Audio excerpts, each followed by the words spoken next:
एका वडिलांनी तुरुंगातून आपल्या मुलीला 30 पत्र लिहिली, पण त्या पत्रात रडणं नाही, त्यात आहे ज्ञान, प्रेम आणि भारताचं भविष्य. कसं? चला सांगतो. 1928 मध्ये पंडित जवाहरलाल नेहरू तुरुंगात होते, पण त्या भिंतीच्या आतून ते दररोज आपल्या लहान इंदिराला लिहायचे, मुली, जग मोठं आहे, त्यात निसर्ग आहे, इतिहास आहे आणि माणुसकी सुद्धा आहे. त्या प्रत्येक पत्रात आहे शिकवण, की शिकणं म्हणजे फक्त अभ्यास नाही, ती एक जीवनशैली आहे. प्रिय इंदिरा हे पुस्तक वाचताना वाटतं की हे फक्त वडिलांनी मुलीला लिहिलेले पत्र नाही, हे आहे एका पिढीचं मार्गदर्शन. आजही वडिलांचा तो आवाज कानात घुमतो. ज्ञानातच खरी स्वातंत्र्यता आहे.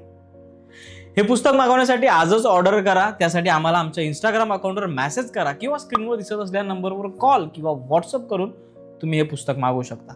शिवाय या पुस्तकाचा रिव्ह्यू लवकरच आमच्या पुस्तकालय मराठी YouTube चॅनलवर येणार आहे, त्यामुळे आत्ताच आमच्या चॅनलला सबस्क्राईब करून ठेवा.